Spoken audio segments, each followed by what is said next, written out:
Datanglah orang Zif kepada Saul di Gibea serta berkata bahwa Daud menyembunyikan diri di bukit Hahila di padang belantara. Lalu berkemaslah Saul dan turun ke padang gurun Zif dengan 3.000 orang pilihan Israel untuk mencari Daud. Saul berkemah di bukit Hahila di tepi jalan di padang belantara, sedangkan Daud tetap tinggal di padang gurun. Setelah mengetahui bahwa Saul benar-benar datang, Daud mengirim pengintai-pengintai dan memastikan kabar itu. Daud pun datang ke tempat Saul berkemah. Ia melihat Saul berbaring dengan Abner bin Ner, panglima tentaranya, sementara rakyat berada di sekelilingnya. Daud berkata kepada Ahimelech orang Het dan Abisai, anak Zeruya, saudara Yoab, menanyakan siapa yang mau turun bersamanya kepada Saul. Dan Abisai menjawab bahwa ia bersedia. Pada malam hari mereka datang ke tengah perkemahan dan melihat Saul tidur dengan tombaknya tertancap di tanah di dekat kepalanya, sementara Abner dan rakyat tidur di sekelilingnya. Abisai berkata bahwa Allah telah menyerahkan Saul ke tangan Daud dan menawarkan untuk menancapkan Saul dengan satu tikaman. Tetapi Daud menolak dan berkata bahwa tidak seorang pun dapat menjamah orang yang diurapi Tuhan dan bebas dari hukuman. Daud berkata bahwa Tuhan sendiri akan membunuh Saul pada waktunya, entah mati karena ajalnya atau gugur dalam perang. Daud menolak untuk menjamah orang yang diurapi Tuhan dan meminta Abisai mengambil tombak dan kendi air. Saul lalu pergi. Tidak ada yang melihat atau terbangun karena Tuhan membuat mereka tertidur nyenyak. Setelah tiba agak jauh di puncak gunung, Daud berseru kepada tentara dan Abner, menegur Abner karena tidak mengawal rajanya. Ia berkata bahwa mereka patut mati karena membiarkan ada orang yang datang untuk membunuh raja. Ia menunjukkan bahwa tombak dan kendi Saul telah diambil. Saul mengenali suara Daud dan berkata, "Suaramukah itu, anakku Daud?" Daud menjawab dan bertanya mengapa Saul mengejarnya. Apa kesalahannya? Ia memohon agar didengar dan berkata jika Tuhan yang mendorong Saul melawan dia, biarlah Tuhan menerima korban persembahan. Tetapi jika manusia yang menghasut, terkutuklah mereka. Daud berkata bahwa ia diusir hingga tidak mendapat bagian dari milik Tuhan dan disuruh menyembah Allah lain. Ia memohon agar darahnya tidak ditumpahkan jauh dari hadapan Tuhan, sebab Raja Israel memburu nyawanya seperti orang memburu ayam hutan. Saul mengakui kesalahannya dan meminta Daud pulang serta berjanji tidak akan berbuat jahat lagi. Daud menyuruh salah seorang orang Saul mengambil tombaknya kembali dan menegaskan bahwa Tuhan membalas kebenaran dan kesetiaan. Daud berkata bahwa seperti Saul menghargai nyawanya pada hari itu, demikian pula hendaknya Tuhan menghargai nyawanya. Saul memberkati Daud dan berkata bahwa ia pasti akan berhasil dalam segala hal yang diperbuatnya. Kemudian Daud pergi meneruskan perjalanannya, dan Saul kembali ke tempatnya. Daud berpikir dalam hatinya bahwa suatu hari ia akan binasa oleh tangan Saul sehingga lebih baik ia melarikan diri ke negeri orang Filistin, agar Saul tidak mencarinya lagi di Israel. Maka ia pergi bersama 600 orangnya kepada Achis bin Maho, raja kota Gat. Daud dan orang-orangnya tinggal pada Achis, masing-masing dengan keluarganya. Daud bersama kedua istrinya, Ahinoam dari Yisril dan Abigail, bekas istri Nabel dari Karmel. Setelah Saul mendengar bahwa Daud telah melarikan diri ke Gat, ia tidak lagi mencarinya. Daud meminta kepada Akis sebuah kota kecil di pedalaman untuk tempat tinggalnya, dan Akis memberi Ziklek, yang sampai sekarang menjadi milik raja-raja Yehuda. Daud tinggal di daerah Filistin 1 tahun 4 bulan. Daud dan orang-orangnya menyerang orang Gesur, Girzi, dan Amalek penduduk wilayah dari Telam ke arah Syur sampai tanah Mesir. Ia tidak membiarkan seorang pun hidup, baik laki-laki maupun perempuan, dan merampas ternak serta barang-barang. Lalu kembali kepada Achis. Bila ditanya di mana ia menyerbu, ia menjawab bahwa ia menyerbu daerah Negeb Yehuda, orang Yerahmeel, atau orang Keni. Ia tidak membiarkan hidup seorang pun, agar tidak ada yang melaporkan apa yang ia lakukan. Itu menjadi kebiasaannya selama tinggal di wilayah Filistin. Achis percaya kepada Daud dan berpikir bahwa Daud sudah membuat dirinya dibenci bangsanya sendiri, sehingga ia akan menjadi hambanya seumur hidup. Pada waktu itu orang Filistin mengumpulkan tentaranya untuk berperang melawan Israel, dan Akis berkata kepada Daud bahwa Daud harus maju berperang bersama dia. Daud menjawab bahwa Akis akan melihat apa yang dapat diperbuat hambanya, dan Akis berkata bahwa ia akan mengangkat Daud sebagai pengawalnya untuk selamanya. Samuel telah mati, dan seluruh Israel telah meratapinya, serta menguburkannya di Rama. Dan Saul telah menyingkirkan para pemanggil arwah dari negeri itu.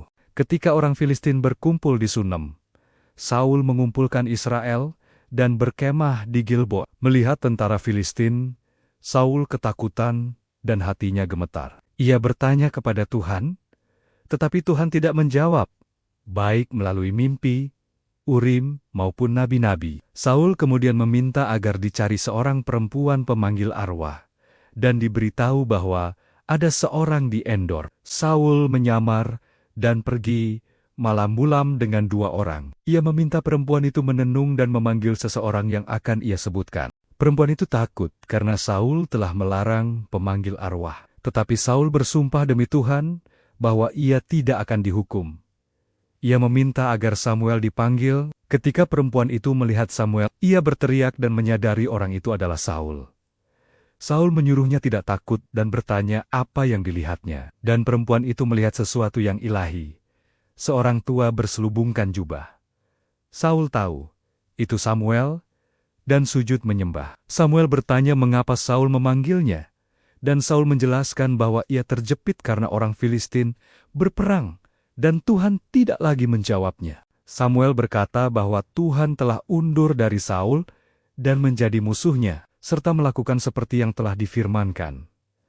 Kerajaan diambil dari Saul dan diberikan kepada Daud, karena Saul tidak taat dalam perkara Amalek. Samuel berkata bahwa Israel dan Saul akan diserahkan kepada Filistin, dan besok Saul serta anak Kanania akan ada bersamanya. Saul rebah ketakutan dan tidak bertenaga karena tidak makan sepanjang hari itu. Perempuan itu mendekatinya dan memohon agar Saul makan agar kuat kembali. Setelah didesak oleh para pegawai dan perempuan itu, Saul makan roti tak beragi dan anak lembu tambun yang disembelih perempuan itu, lalu mereka pun pergi malam itu juga. Orang Filistin mengumpulkan tentara mereka di Afek, sementara orang Israel berkemah dekat mata air Israel. Ketika para raja kota Filistin lewat bersama pasukan 100 dan 1000, Daud dan orang-orangnya berjalan lewat di belakang Ahis.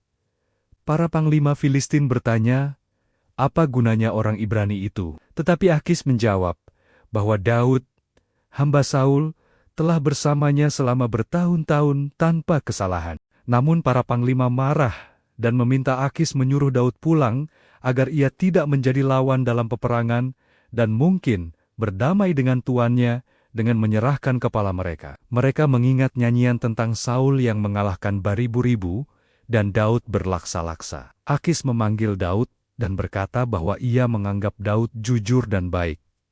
Tetapi raja-raja kota tidak menyukainya. Ia meminta Daud pulang dengan damai. Daud bertanya apa kesalahannya sehingga ia tidak boleh berperang bersama Akis. Tetapi Akis berkata bahwa meski ia menganggap Daud seperti malaikat, para panglima tetap menolak. Ahis memerintahkan Daud bangun pagi-pagi dan pergi begitu hari terang. Daud dan orang-orangnya pun bangun pagi dan kembali ke negeri orang Filistin.